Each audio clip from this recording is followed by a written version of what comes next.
ইউক্রেনের হয়ে লড়তে গিয়েছিল, কিন্তু মাজা ভেঙে দিয়েছে রুশ বাহিনী। এমন বড় আকারের সাজোয়াজানের প্রদর্শনী করে মস্কো, কোনোটি পরিত্যক্ত, কোনোটি আধা পোড়া বা বিকল, যাদের মধ্যে দেখা গেল যুক্তরাষ্ট্রের তৈরি সর্বশেষ প্রজন্মের প্রধান যুদ্ধ ট্যাঙ্ক M1 আব্রামস। আরও আছে জার্মানির লেপার্ড 2 ট্যাঙ্ক। লেপার্ড ও আব্রামস আসলে যমজ।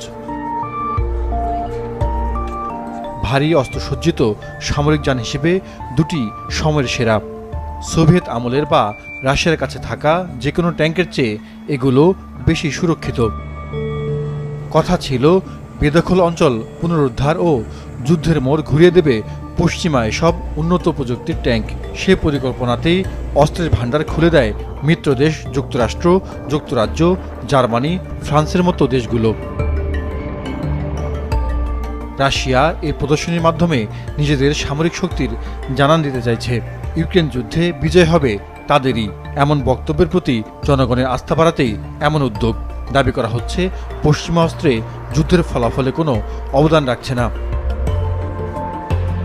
ইউক্রেন যুদ্ধে রাশিয়ার সামরিক জানও যে কম খোয়া গেছে তা নয়। ইন্টারন্যাশনাল ইনস্টিটিউট ফর স্ট্র্যাটেজিক স্টাডিজের হিসেবে ইউক্রেনে কমপক্ষে 3000 রুশ ট্যাঙ্ক ধ্বংস হয়েছে।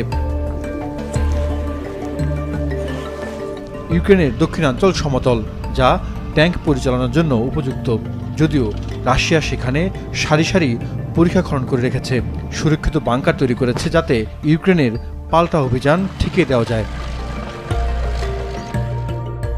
জাহিদুর রহমান, মাছরাঙা নিউজ ডেস্ক।